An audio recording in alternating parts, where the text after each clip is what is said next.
আসসালামু আলাইকুম রহমতুল্লাহি বরকাতু। আমাদের ফেনী জেলার ভিতরে সোনাগাজী খেজুর গাছের রসের জন্য অন্যতম। আপনারা যারা খেজুর গাছের রস এই যে সিজনালি রসের জন্য যারা অনেক আগ্রহী, অনেক ইন্টারেস্টিং, তাদের জন্য আজকের ভিডিও। আপনারা যারা এই জায়গাটা চেনেন না, আপনারা প্রথমত সোনাগাজী চিনেন। সোনাগাজী চলে আসবেন প্রথমে। সোনাগাজী আসার পরে সোনাগাজী 0 পয়েন্ট থেকে বাম দিকে হচ্ছে মরি প্রজেক্ট, ডান দিকে ওলমা বাজার। তো আপনারা সোজা ওলমা বাজার চলে আসবেন। এখানে মাদ্রাসা আছে। তো মাদ্রাসার এখানে আসার পরে অল্প একটু সোনাগাজী 0 পয়েন্ট থেকে ওলমা বাজার এখানে এসে এখানে যে কাউকে জিজ্ঞেস করলে বলে দিবে।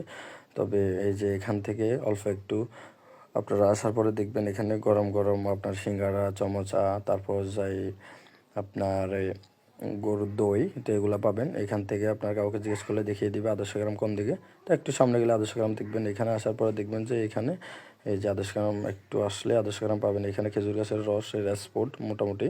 এখানে আসলে আপনারা পুরোপুরি রসের সন্ধান পেয়ে যাবেন। এটা একটা জায়গার নাম হচ্ছে আদর্শ গ্রাম ওলমা বাজার। যে কাউকে জিজ্ঞেস করলে আপনাদেরকে আদর্শ গ্রামটা দেখিয়ে দিবে কোন দিকে যেতে হয়। তবে প্রথমত সোনাগাজী 0 পয়েন্ট থেকে আপনারা আদর্শ গ্রামের দিকে চলে আসবেন। ওলমা বাজার আসবেন। ওলমা বাজার থেকে আদর্শ গ্রাম যে কাউকে জিজ্ঞেস করলে বলে দেবে। আর আপনারা ওলমা বাজার মিষ্টি দই, গরুর দই এগুলো আপনারা পাবেন খুব ভালো।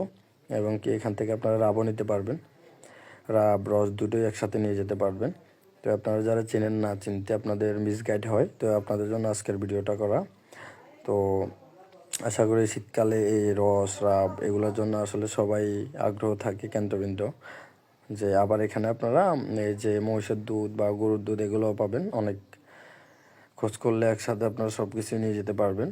তো আশা করি এই যে এক একজনের কাছে এক এক রকমের বিক্রি করে, আপনারা যাওয়ার পরে দরদাম করে নিতে পারবেন। রস মনে করেন আপনার লিটার 70 টাকা করে নিতে পারবেন।